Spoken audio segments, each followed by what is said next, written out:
Dominique Moore, an experienced 54-year-old teacher, had spent more than 20 years teaching young adolescents at Bessemer City High School, Alabama, and was one of the most beloved teachers there. Moore had dedicated his life to caring for his students, although in reality it could be said that he loved caring for everyone. Whether they were adults or little ones, Dominique always had a word of encouragement for anyone who needed it, a hug or a bit of selfless help for anyone who had nothing to put in their mouth. She was what we commonly call a good person, the kind of person who is becoming scarce and who makes the world a kinder place. Probably for that reason, everyone loved and appreciated him in this city. It was impossible not to.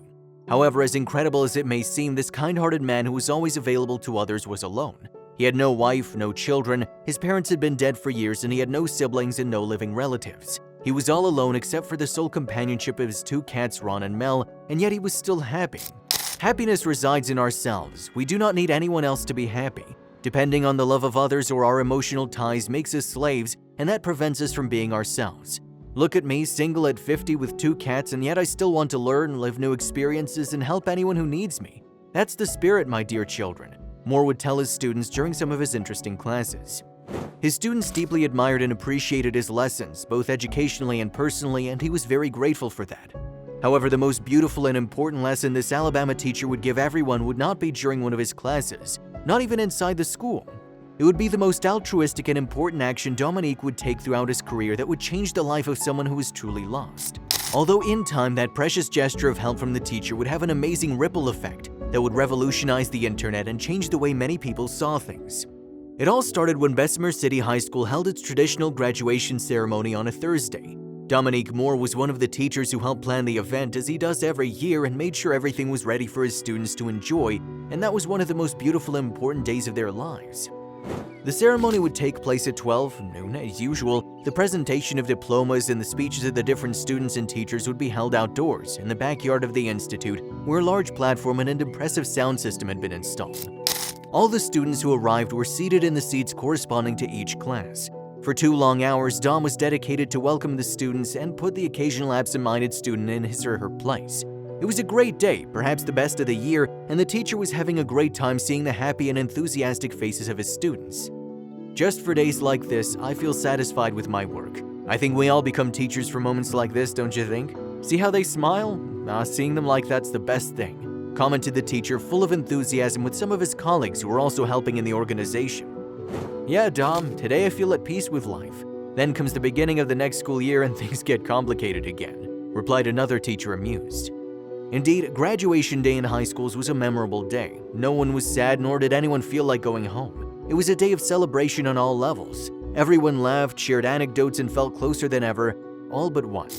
Also, if you have not done so already, please subscribe to our channel and click that notification bell to get inspired by these real-life stories every day. Now, back to the story. Throughout the ceremony, there was one person who did not enjoy the applause, didn't cheer with his classmates when they were handed their caps and diplomas, and certainly didn't feel like going to celebrate the end of the course at one of the multitudinous parties that had been organized afterward. But no one noticed. Everyone was too busy celebrating their triumphs. It was impossible to see that there was anyone oblivious to all the festivities, but impossible was not a word that existed in Professor Moore's dictionary. Luckily, he did see it. After the ceremony, Dom was cleaning up after the party. Almost everyone had gone to celebrate with friends and family, but one young man was left alone sitting in his armchair looking sad and lost. The teacher recognized him instantly. It was Zach Burrow, a brilliant young man he had taught for 2 years and held in high esteem. However, he'd never seen him in that state before. Seeing him there all alone, the teacher was speechless at first. He watched him for a few minutes. Dom anticipated that someone would arrive at some point to take the graduate home, but no one did. Seeing that nothing was changing, Dom walked over to the boy and asked him what was going on. Hey Zach, what's going on? Where's your family? Aren't they gonna pick you up for your celebration, to celebrate your graduation? You don't want to go with your classmates to celebrate either? Moore said to him with a kind tone while he sat down next to him and waited for the young man to answer. The answer Zach gave him would leave him speechless and heartbroken.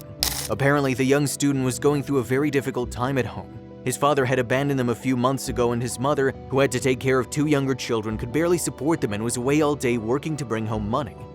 My mother does everything she can, but it's very difficult. After the summer, I'll go to work to help her. It doesn't matter if I have to put my studies aside for a while. My family comes first. They need me.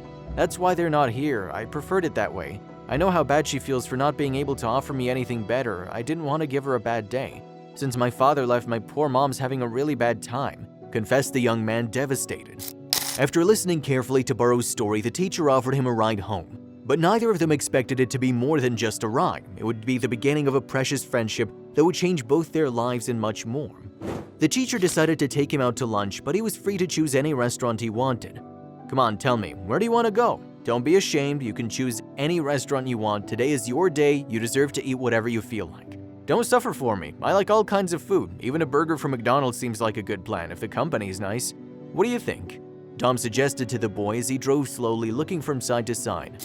"Cheese, sir. I can't wait to eat cheese. It's been so long since I've eaten anything tasty and full of hot cheese," muttered the young man, embarrassed. "Cheese, you say? Well, let's go for it. I know just a place to make your wishes come true."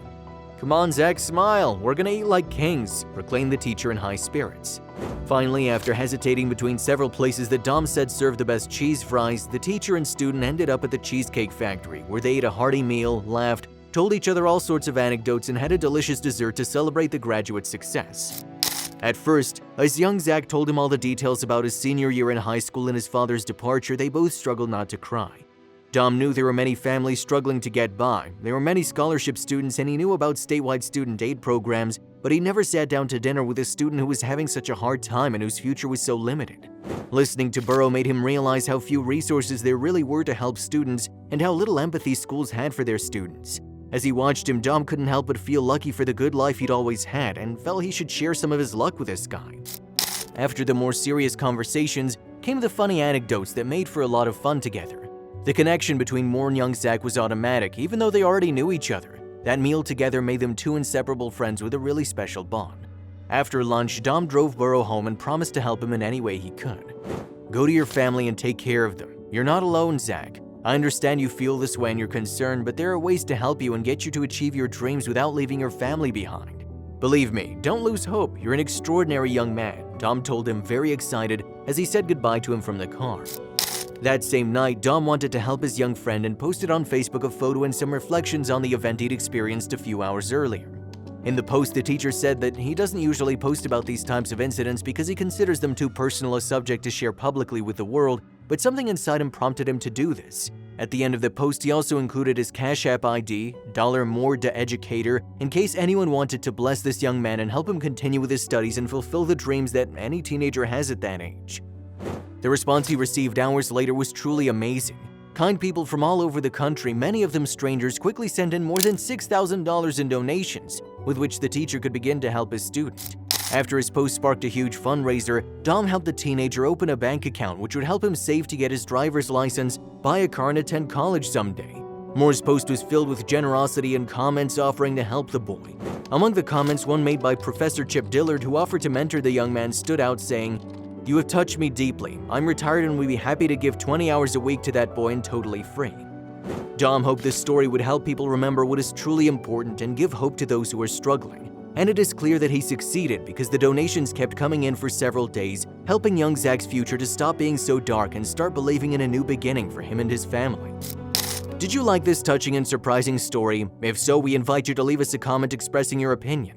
If you want to continue enjoying inspiring stories like this one, subscribe to our channel or check out the other videos shown at the bottom of the screen. Thank you for your cooperation.